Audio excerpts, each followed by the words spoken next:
I am Dr. Frank Thomas with another installment of the African American Legacy Preaching Series, where we are just excited to bring some of the best and most profound preachers for your viewing and for our edification. And today we have Dr. Danielle L. Brown of Shiloh Baptist Church of Plainfield, New Jersey. It is our blessed privilege to have you here with us. Let me say welcome. Thank you for traveling all of this way. And we're excited about this interview that's getting ready to unfold. Thank you so much for having me. I'm excited to be here. There may be a couple people in the country who don't know the Reverend Dr. Danielle L. Brown. So tell us about yourself. Well, I am a native of Perth Amboy, New Jersey. Okay. I was born and raised in Cathedral International, the historic Second Baptist Church of Perth Amboy. Yes. And I served there for 15 years on staff. I was licensed there, ordained there. 15 years I served on full-time staff. And in 2021, I was called to be the senior pastor of the Shiloh Baptist Church in Plainfield, New Jersey, just a stone's throw from Perth Amboy. I am a graduate of Virginia State University, where I played 3 sports. I am I say a former athlete, but it's still inside of me somewhere, right? Basketball, softball, and tennis. And often people ask me, what 3 sports? It was basketball, softball, and tennis. And I just love God. I mean, that's a real thing. And I love the church. I love ministry. I love preaching. Yes, yes. So talk to me about the journey to get to be the pastor of Shiloh. Well, the Lord called me at 13 years old. My call experience was an audible one. I heard God say, Danielle, you'll preach the gospel. But of course, there's preaching the gospel and there's being the pastor of Shiloh Baptist Church. I didn't see this coming. Of course, at 13, my response was that preaching women were grown women. Because the preaching women, and I'm so grateful that I grew up in a church where I had images of women in ministry. Our executive pastor, who was my primary trainer in ministry, Dr. Bernadette Glover, was there. She was grown. Right. My pastor, Bishop Hilliard, would bring women to preach. Dr. Cynthia Hale, Dr. Claudette Copeland. Right. Dr. Renita Weems, I'll never forget the sermon Dr. Weems preached, What's Love Got to Do with It? I was a teenager, right?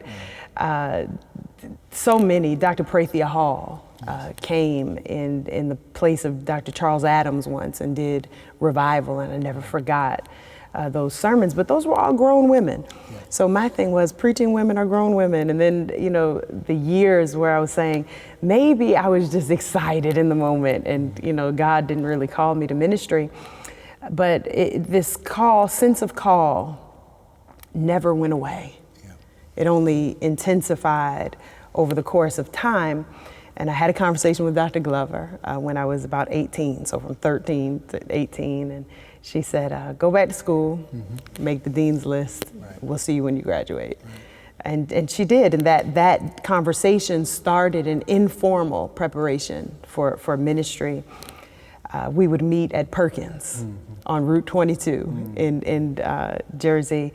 Every time I came home from college on break, and she would ask me how my life was, how was my prayer life, what was I reading, and things like that. Eventually I graduated and I was licensed to preach. I had been preaching, kind of without a license. They call it jackleg, and they licensed me, and I was teaching full-time in Richmond, Virginia, because my plan, I wanted to be a superintendent. I wanted to come back home to Perth Amboy and be the superintendent of schools, and I was going to preach on the side. Okay. That or be the head basketball coach at Virginia State University and preach on the side. Right. I started teaching in a Master of Education program at Virginia State, and with each passing year, I realized I want to help transform people's lives, but not like this. Yeah. There was just kind of this prodding and this thing that just would not be satisfied here. In conversation with God, I recall it so vividly. the Lord said that full-time ministry was coming. Yeah. And I'm saying, well, I don't know where, I don't know how. So, but if you said it, Right. we'll go with it. And Christmas 2005 was on a Sunday. Right. Dr. Glover called and said, we'd like you to, I want to talk to you on Sunday after church. And I'm thinking to myself, what could she possibly want to talk to me about on a Sunday, right, after church, and it's Christmas? Right. And ultimately, she and Bishop Hilliard had been in conversation. They wanted me to come home and be on full-time staff as the youth minister. Wow. I said, well, I don't have to pray about that. God and I already talked about it. I was just waiting, right, for the moment to open up. And so I came home that year, July. I went on and I started serving on staff there for about a year. I was the youth minister, then I became the minister to youth and young adults, and maybe 3 years in, they say like the reward for good work is more work. And that's kind of how it happened. And I began to have more responsibility and eventually became the pastor of Church Life upon Dr. Glover's retirement, and then she eventually went on to pastor a church. I became the pastor of Church Life and served in that capacity for 10 years. For about 7 years, I knew that there was some other capacity that God wanted me to serve in. I couldn't name it. Yeah. And I think part of that is because as a young girl in ministry, we're not necessarily socialized to say, I'm going to be a senior pastor, right? And for most of us, if you ask, or, we'll kind of say, well, maybe I'm not ready, or I should serve in some other capacity. And I think that our brothers don't necessarily have those same reservations. Yeah. And so I struggled with naming it. Enter stage left, my mentor, my mother in ministry, Dr. Cynthia Hale, who now says, no, you name it, right? Mm-hmm. That who told you that you have to settle, and really help to birth me into that place where I was, ready to say, no, God is calling me to be a senior pastor. It's what I am supposed to be doing. I did not necessarily seek out the opportunity because, still, I'm saying, all right, I'm cool with naming it, but, now to pursue it. Right. I got a phone call from Dr. John Faison, who I went to college with. Mm-hmm. And he's saying, did you apply to this church? Because I had a conversation with the search firm and I mentioned your name, and people have been recommending you all over the country. Mm-hmm. And I'm like, seriously? And he's like, yeah, the guy wants to talk to you directly. I was open to that conversation. Yeah. Long story short, I went through that whole search process, got to the end, and they did not select me. Wow. Dr. Thomas, rejection never feels good, right? And I'm an athlete. Second place is never, no, you lost, second place never. And I said I would never do this again. I remember calling Dr. Hale, and she's like, and now you sound crazy, now you sound stupid, and she kind of hung up on me and said, if you know that this is the path to becoming a senior pastor, and you know that God has called you to be a senior pastor, you're going to have to do this again. Right. And Dr. Hale has a wonderful way of putting her words together. And some time went by, and the same search firm called me again. Mm. And they said, Danielle, we have an opportunity in your area, and we think this is going to be a great fit for you. There were two things. I didn't want to be rejected again. Mm-hmm. Mm-hmm. Because rejection never feels good under any circumstances. And certainly not after 14 months, 15 months, right, of being interviewed, developing relationships with the search committee, and then you don't get it, right? And so I'm saying, I don't want to go through a long, drawn-out process. I don't want to be rejected again. I decided to go ahead and throw my hat in the ring. I met with the search committee maybe the first time at the beginning of March, or maybe last week of February of that year. By May, I was their final candidate. August, they elected me. Wow. And so I didn't get rejected, and it wasn't a long, drawn-out process. And what I learned in that was God is faithful, and that sometimes it's not the first thing, but the first thing you don't get can be the very thing that sets you up for the thing that is the right place. And we've just gone into our 3rd year at Shiloh. I celebrated my 2nd pastoral anniversary. We're going into the 3rd calendar year, and it has just been an amazing experience.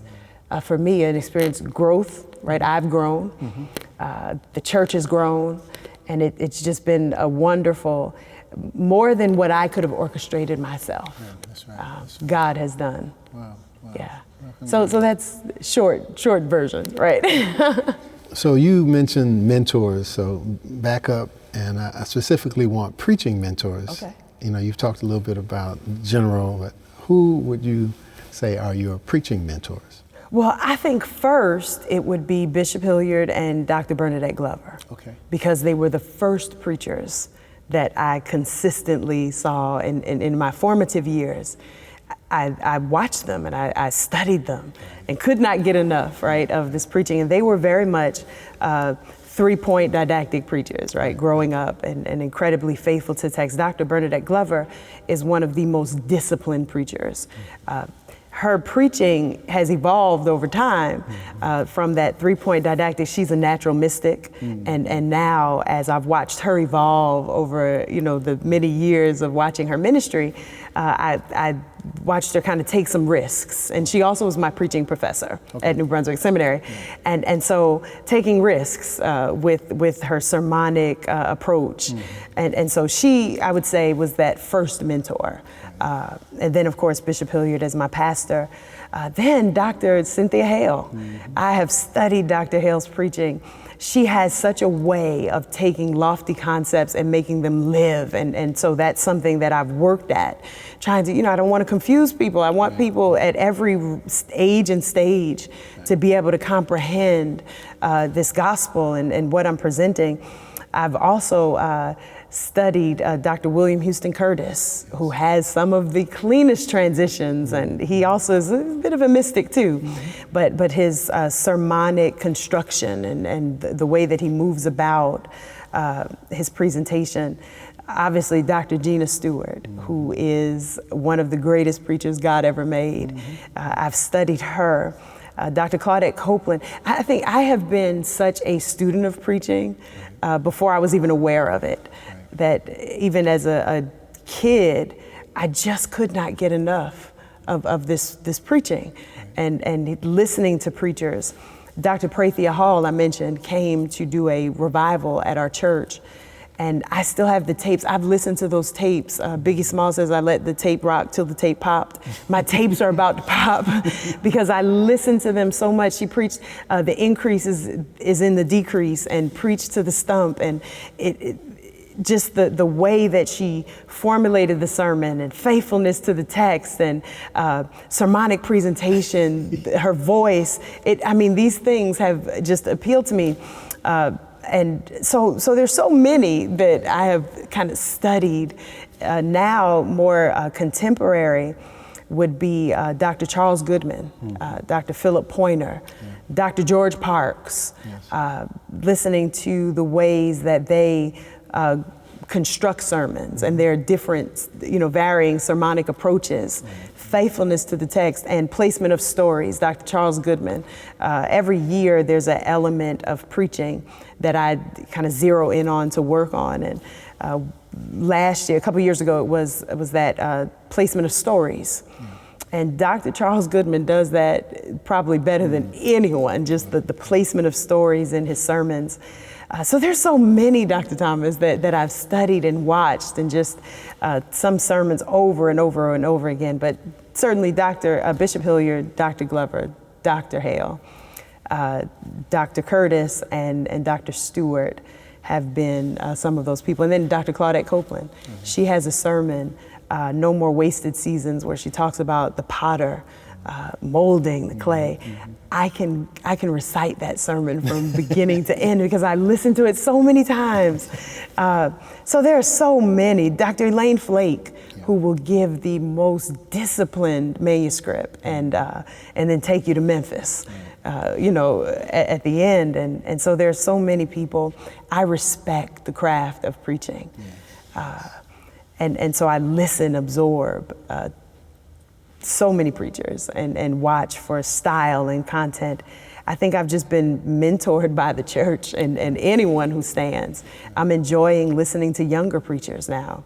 Janice Williams, who's finishing up her PhD, and some others who are coming up, I guess, in the generation behind me, who also inform for what preaching can be and should be across generations.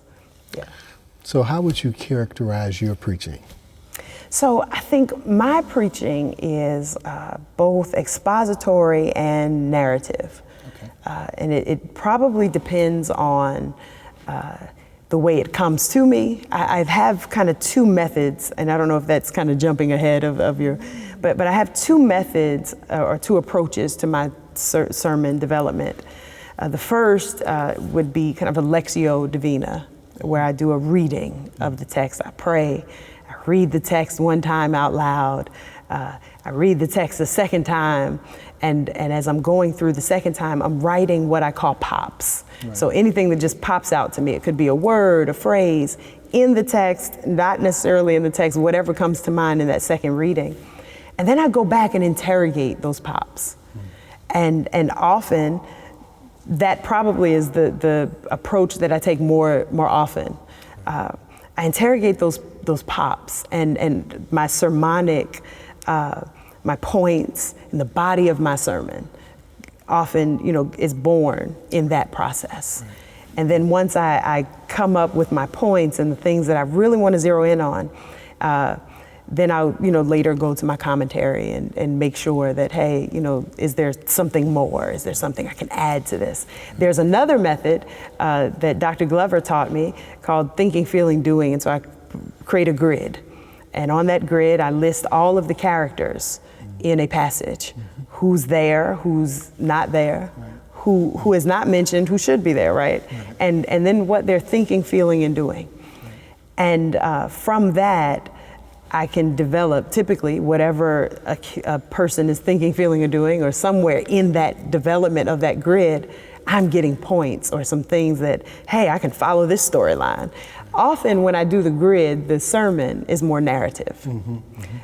When I am doing the Lectio approach, it is more expository. Right. And so either way, right. Either way. But I always endeavor to be faithful to the text. I tell my students and the ministers in my church, and hold myself to it, that all of my points should be able to be connected somewhere in the text, that we're not just kind of pulling things out of the air. So I would say narrative and expository in approach, but it just kind of depends on how it comes to me.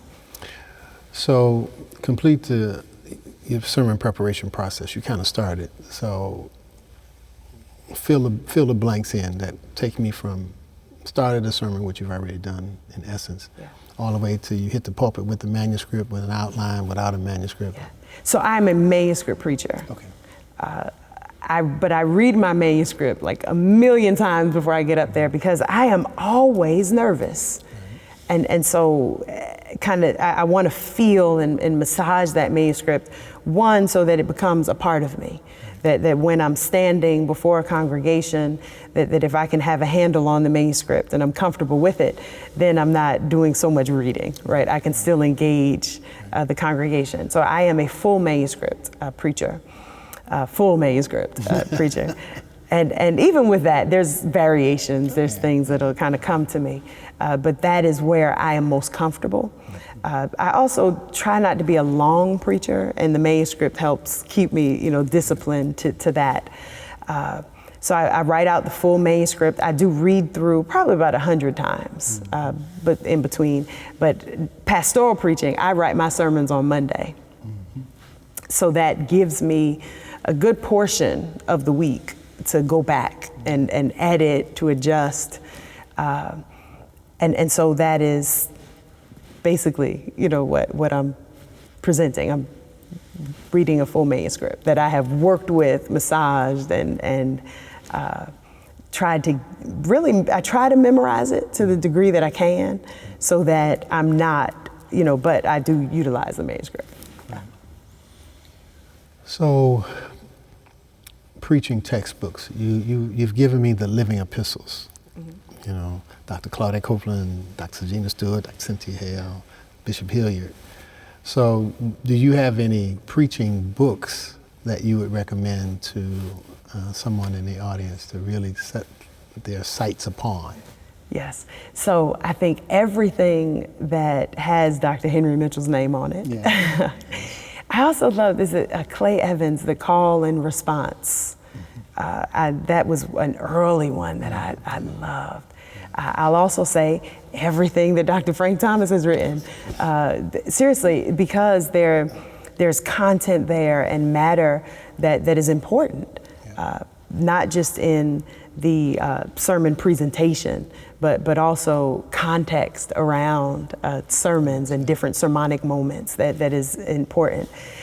There is a workbook that Dr. Martha Simmons, Doing the Deed, that I think any beginning preacher should get that workbook and start to work through just for a foundational. I am a firm believer that if you can master the fundamentals, you can go from there, and that has been a really good tool. Right. And Dr. Teresa Fry Brown, Delivering the Sermon. Yes. And she speaks there about the tonality, and that I think that is an incredible book and resource. There is Jana Childers, Preaching as Performance. Yes. There's so many.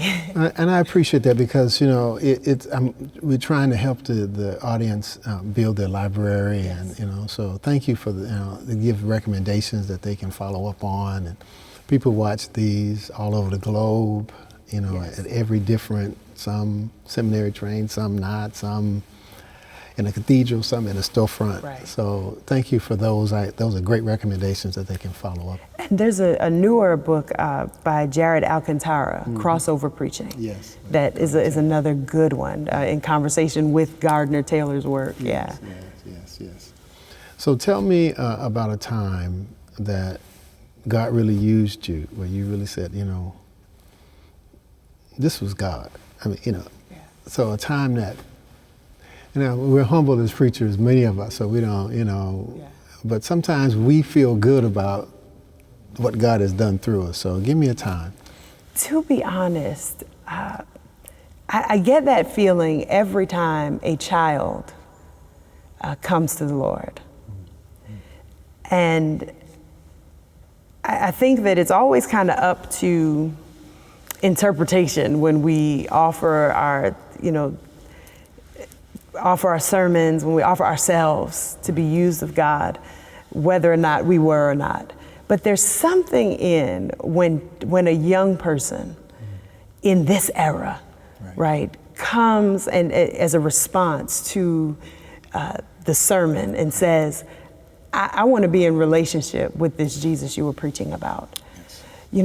There's something in that, particularly as a senior pastor now, right? I am experiencing preaching and what impactful preaching means in a very different way as the pastor of Shiloh. But when young people come and say, you said something today that has made me want to be in relationship with this God and has made me want to explore, right, my possibility in this God. It's in those moments that I feel that God has really used me.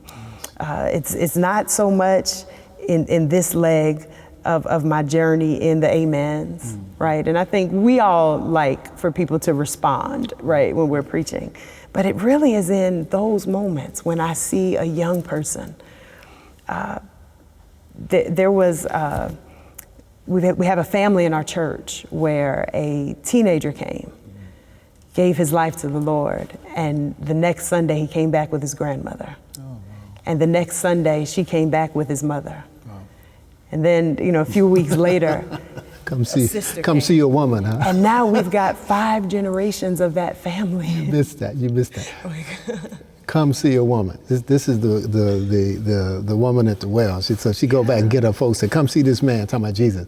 But obviously, I know he's bringing him to the Lord, but come see a woman. Come see. So you're doing some profound preaching. And there's something in that. Yes.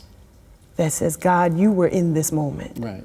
And you were able to use me See, my argument for one of the things that I like about your preaching and is the interiority of it, that you ask me to do something with what you're putting forth.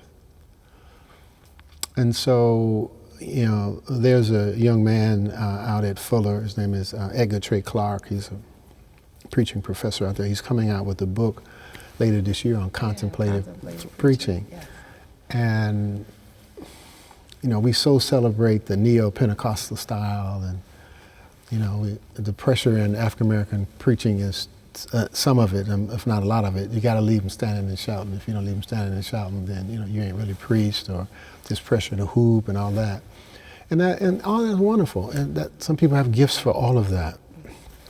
So we're starting to lift up this other side as being gifted, so that people can have the ability to be authentically themselves. Right. Right? So if God didn't give you the gift to sing and to close and to hoop and close hard and shut it down and all, this is fine. You've got, you know, so sometimes there's another style that's equally as meaningful. Bishop Larry Trotter, who is a friend of mine, says, you know, God has a preacher for every creature. Yeah. So I appreciate the interiority of you ask me to do work, and not that, you know, not that the neo-Pentecostal style, for example, you know, that doesn't require people to do work, but you asked me specifically to do some work. And I think that's connected to a footing, right, that says that as believers, we have responsibility. Right. Not just to consume information, Yes. but what is the point of consuming information Right. if it's not with a purpose of going to do something, whether it is applying something that will be beneficial to our own personal growth and development, but then also this part that is inherent to the gospel, that everything we do impacts somebody else. That's right. Right? And so I think that in our preaching, we can't leave it out. I also believe that if it's not preached, it won't be done, right? That proclamation is central to the life of a church and to community. Right. And so that kind of assignment, or you have some homework in this too, that you don't just receive a sermon, hear a sermon, but now there's some element of you've got to go work. I think that is part of our Christian responsibility.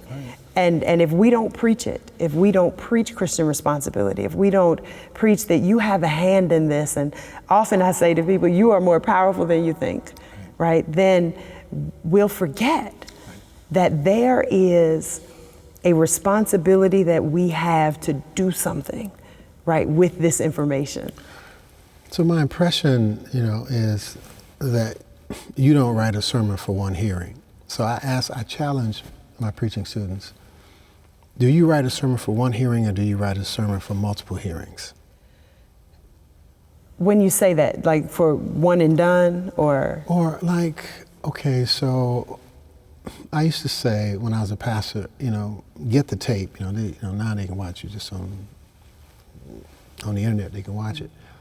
And I said, I don't write this sermon for you to consume it on Sunday morning, and then when I come back next week, we come back together, you forget what I preached, but you're looking for the next high. What about all these days? So no, I don't write a sermon for one hearing. I want you to play it over. I want you to, absolutely. I want you to, and to me that's part of the contemplate and preacher style. It's that it's not for one hearing, and it's dangerous because we live in such a one hearing culture, and a soundbite culture, and people will consume the sermon and be ready for next week, right? But when I heard you, I said, this woman, you know, it's the depth, it's the digging into the text, it's asking me to do something, it's requiring that I participate. It's invitational. You're not demanding that I participate. You're inviting me that if I do this, it's going to bless my life. So, and I don't know that. That's just my thinking about it. You know, and I get that sense out of you. And of course, you know, I don't know if I ever said that to you, but you know, this is a wonderful opportunity to say it to you. But so, give me your reflection. Am I missing something, or it sounds like this is a part of what you understand preaching is, that responsibility in the listener. Yes. and I am willing to take the risk to not have to close hard. Yeah. So, and I, that kind of restraint with closing has been matured in my pastoral journey. Yeah. Because I like to close hard, and it's what comes natural. So it's not, I mean, even in regular conversation with me, I'm high energy. and so my preaching is, not much different than my personality. So there's that. But sometimes it's not necessary. That there has to be space for this, kind of, now let's just sit with. Right. And that there has to be room for me to exit and for God to be the closer. Wow, thank right? you. Yes. And I think when I don't, now I have some kids in my church that'll come to my office and they're like, Pastor, you didn't do the thing. Are you okay? Because you didn't do the thing where we get to, preach with you. Right. But what I understand in those moments is that the Lord gets to be the closer. And there can be several different conversations that have been sparked by the sermon. Yes. But I don't want to close and everyone rallies kind of around the close and that is a very different experience. Nothing wrong with it. But then there are times when God gets to be the closer in conversation with each individual, and that's when I have to have the humility and discipline enough to step off the stage. Right? And just let God have God's way. Right. So that has been matured.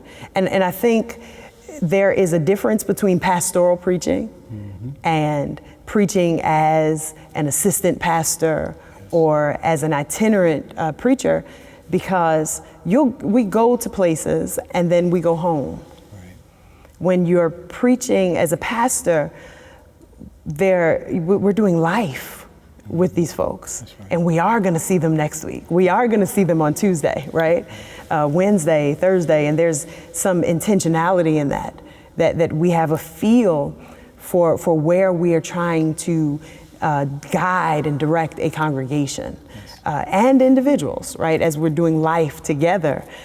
So I think I have a better feel for Shiloh, right, as their pastor. And there are just some times, and there are times when I think the sermon, even in the preparation stage, that I'll prepare for a certain close. And as I'm in it, right, the Spirit will say, not today. Yep. And I will provide context for my congregation that, you know what, this is how we're going to close because this is what the Lord has said to me. Come back next week, we might, holler and sweat, do that, right? But either way, there's sometimes that I did not think that there would be a hard close. Right. And we get to that moment because the sermon, I don't think, is finished until it's finished. Right. Because if we allow the Spirit of God, yes, we're prepared. And we're going to prepare that every time we get before a congregation, we should have a prepared sermon. But I don't think that God is finished with the sermon until it's finished, until we have taken our seat. And even then, there's still more work because now the sermon is in the laps of the congregation, and now they're carrying it on with what they're going to do with it. But the Spirit is still working. And while we may plan for one thing on paper or in our heads, the Spirit can shift at any time, and I think that we have to always be open to what God wants to do, even in the moment, right? And remain. That's why I also say that preaching does not start with Lectio, right, or with the grid. That my preaching starts with a personal devotion life, and an ability to lend my ear to God, who amazingly is always so willing, right, to speak. And so that's where it starts, because that God is still speaking, even in the delivery of a sermon. Yes. And, there's yet more writing to be done on the role of the congregation, because my experience in church, I had a person come and do revival, and he said, they took my clothes. The people took it. you know? Yeah. And so in our discussion that night, and I said, yeah, sometimes they take mine. Can we be okay with that? Right. You know, we got how we, you know, and the people, we got the word now, it's ours. Yeah. Right? And so the question of humility, and I appreciate you, you know, raising, because we don't talk much about the congregation's responsibility, you know, other than call and response, and all the focus is on the preacher. But there's some people out there who are anxious for the word, and when it is delivered, and when it is offered, they take it. Yeah. And now the preacher has to follow the people. Right. And really follow God. So you gave me the God language for it. So thank you so much. That when I write that, that'll help me out. I will give you credit. No problem. No, I'll give you credit. You know, I'll give you credit. Tell me about on the other side of it. There was a time that was very difficult for you to hit the pulpit. I think I would say the most difficult time for me to hit the pulpit was preaching my grandmother's eulogy in 2018. Yeah. And I think there was a clash in that moment between Bessie Lee's grandbaby and the Reverend Dr. Danielle Brown, right? And so I had to preach like the Reverend Dr. Danielle Brown, but the preparation was very much Bessie Lee Brown's grandbaby. And that was difficult. It was a difficult moment where I think I was forced to come to grips with the boundaries of my humanity, right, and my personhood, and this call that sometimes comes in conflict with it, sometimes enhances it, right? Sometimes can also disable us, right? Yes. And all of that was happening for me in that preparation process for that. So I would say that was the most difficult time.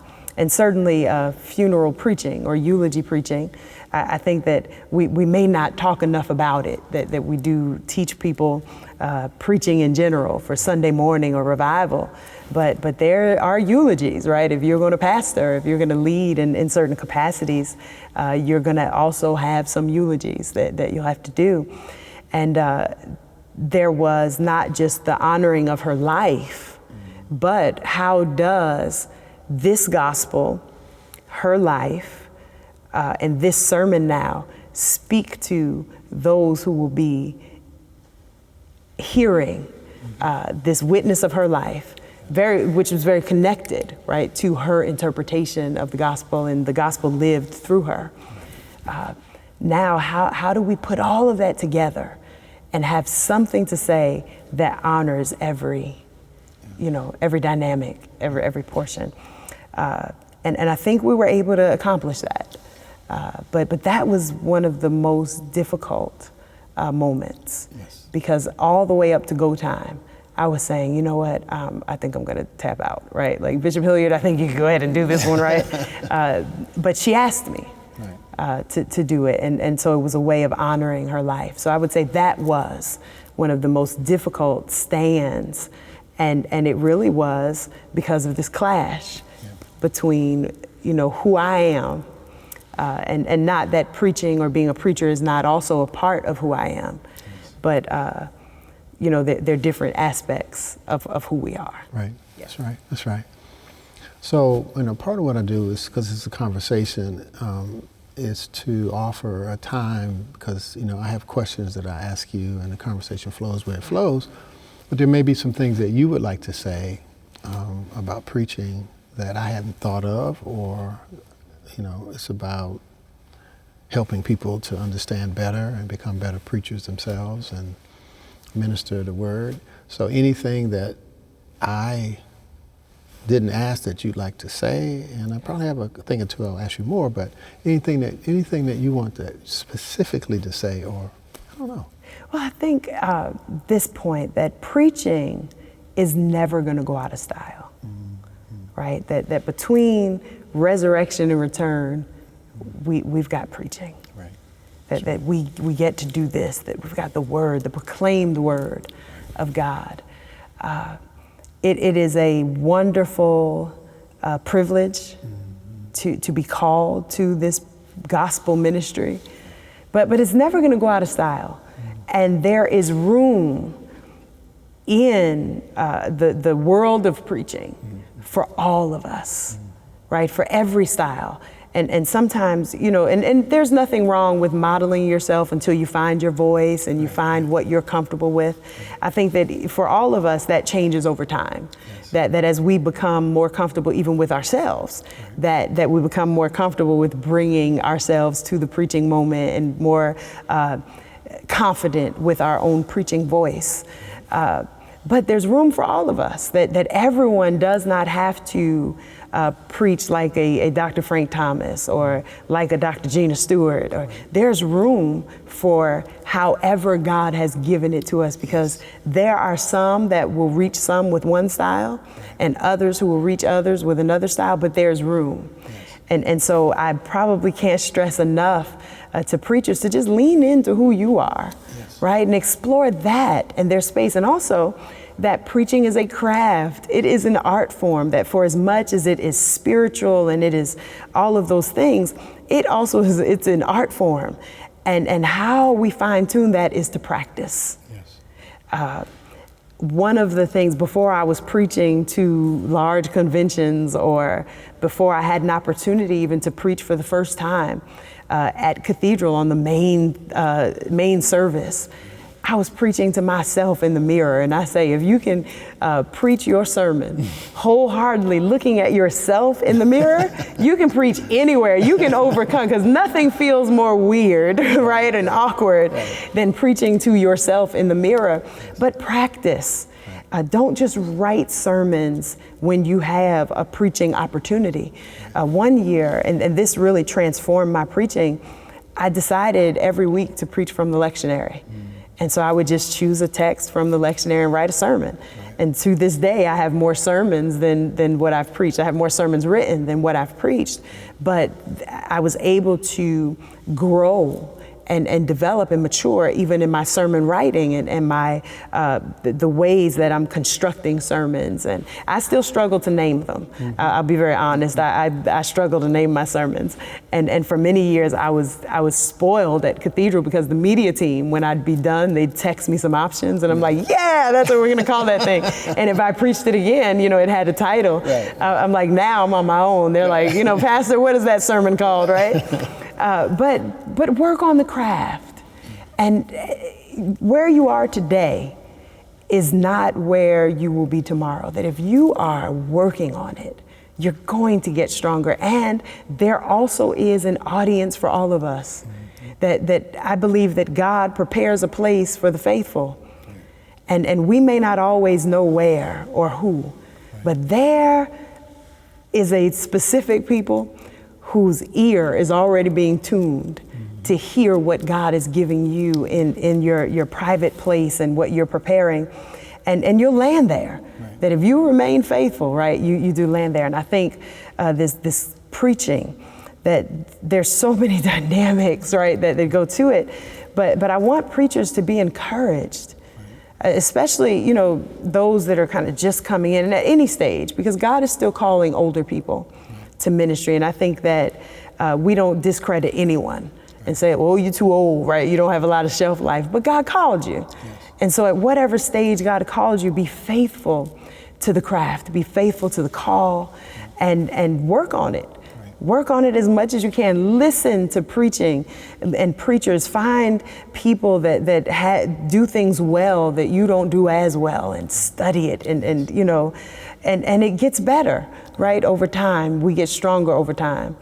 And don't discredit how much God is actually using you. That's right? That all the circumstances may not always be the greatest, but if you're being faithful, God is using you, and in time, you may see the fruit, you may not, but someone's being impacted by a faithful servant. If we're being faithful to the task of preaching, faithful to the craft, faithful to the call,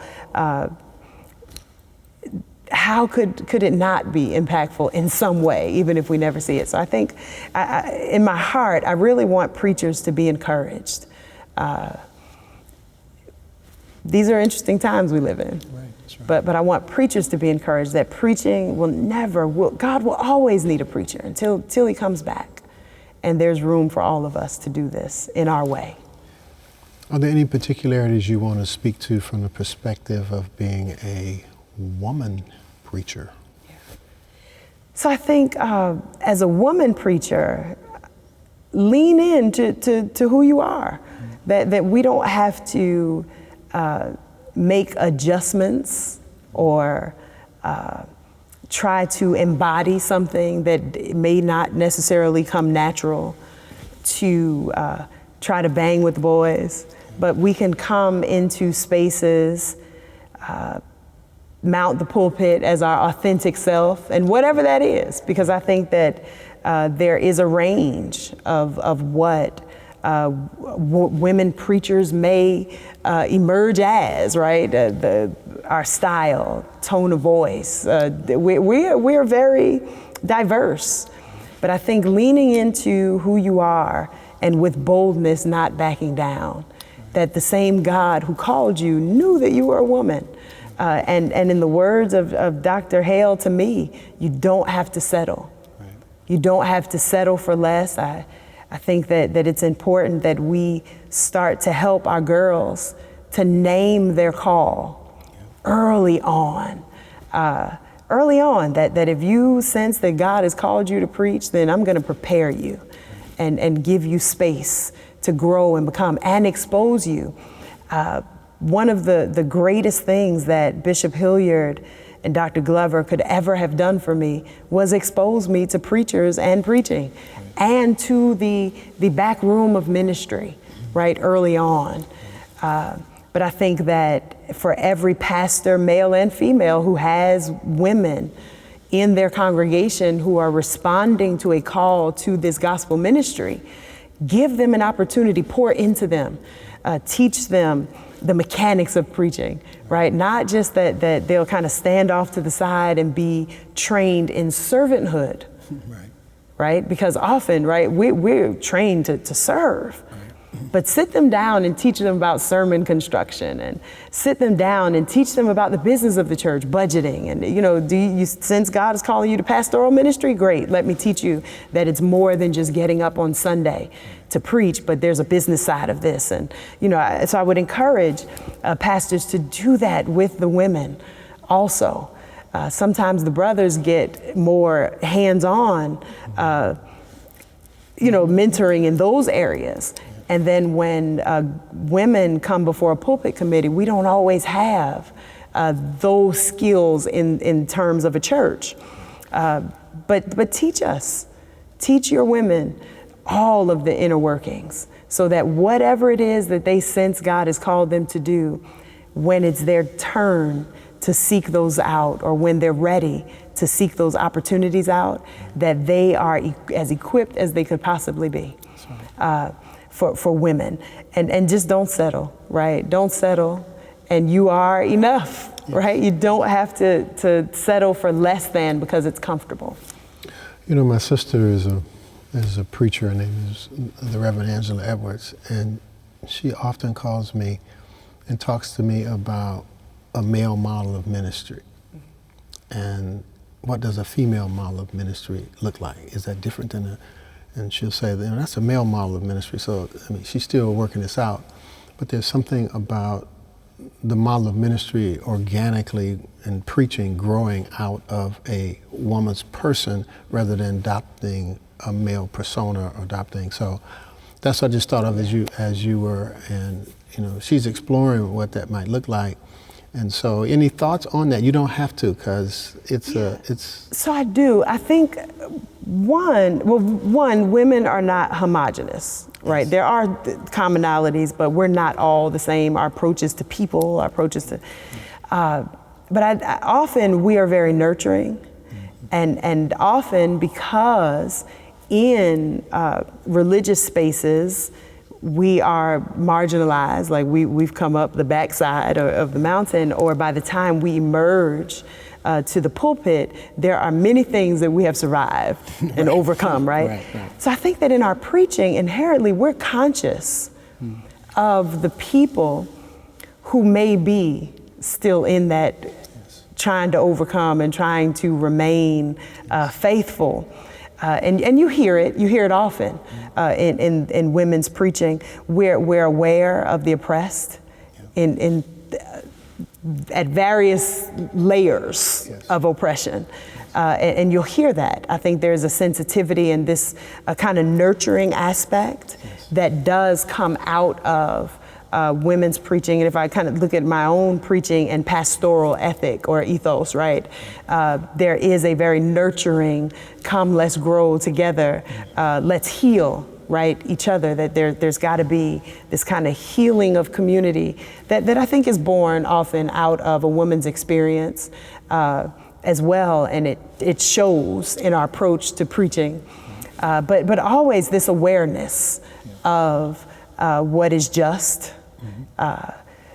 Some will, and I think that we identify as a range of things, but one of the things that I appreciate about womanist preaching is this kind of zero tolerance for oppression at any level, right?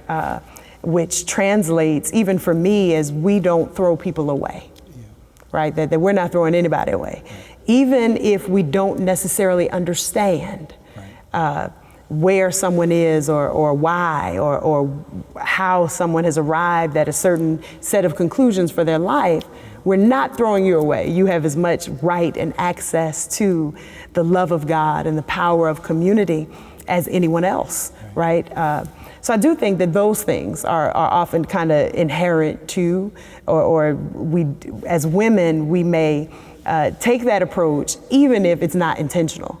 But because of our own journeys, that by the time you've become a senior pastor of a church, right, you've overcome a whole lot of back down, kiddo, a lot of sit there and look pretty, and still survived all of that to get to a place where some people may still believe that you don't belong, but also giving people an opportunity even in their disbelief, to come along, right? I think that is also something that becomes the burden of the woman preacher, is that we will stand before people who are willing to come, but have so many questions about our presence there that, can a woman really pastor a church? And then we have to pastor people just the same. So it's almost, there's this constant picking at a wound that heals and picks and heals every time. And then just believing God to do whatever work needs to be done because we don't want to throw people away, So I think from my perspective, now would that be every woman? Because there's some women that'll say, oh no, I don't have any problem, we'll throw them away if they don't, But, and I think I'm wired, my friends often say, like, you're such a pastor and it drives us crazy. Because there is this kind of, no, let's all dwell together.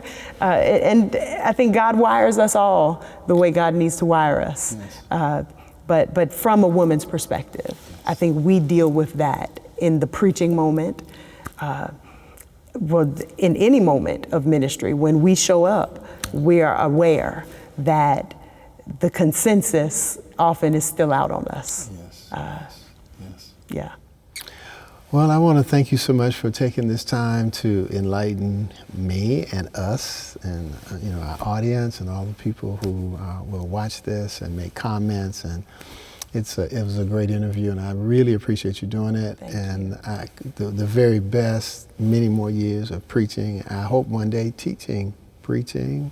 I'm not speaking prophetically over thee, but you have gifts for an amazing amount of things, and one of them might be teaching, preaching, because this.